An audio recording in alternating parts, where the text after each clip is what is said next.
Who's ready for spring? Check out my awesome bee decor. First up, this gorgeous bee wall hanging. I created this just by cutting out cardboard. I cut the body. I cut little raindrop shapes for the wings, 2 different sizes, and a circle for the head. I over-traced on muslin fabric for the wings, and I covered it with hot glue. I did that for each piece of fabric I put on. And I just put craft paper onto the back of my piece. I took some yellow fabric and I, for once, did not coffee grunge it. I left it as is. Wow! So I just took and glued those on, and I went with the shape when I glued it on of my bee. So it had a nice, snug, tight fit. And for the wings, I wanted polka dots, and I stole George's shoe polish sponge a while back. And this makes the perfect consistent circles. I just dip it in my black paint and go to town. I attached all of this with hot glue, by the way. Now this springy thing I found in my wood burning kit. It's very flexible, and I cut it with regular scissors. I took my paper punch and punched 2 little holes.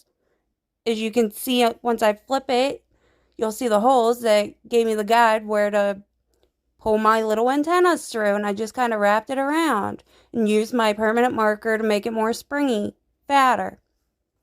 We interrupt this for some breaking news. If you haven't seen, I created this cute little Bumble and Company bee farm sign. I just simply went in on my Cricut and printed out a stencil and created it. It was that easy.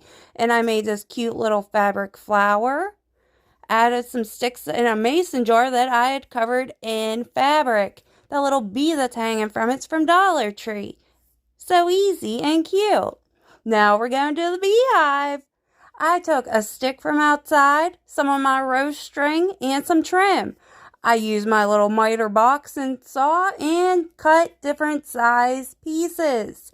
I then went in and attached it with an I hook and an S hook. I hung it on the wall by attaching an I hook on the back and just hanging it from a hook. That's simple. And I stained it different colors. Look how cute it is on my wall. I hope you use my inspiration of my creations to create some really cute bee decor. Thank you so much for taking the time and watching. I hope you have a great day, and please like, share, and subscribe if you liked what you've seen.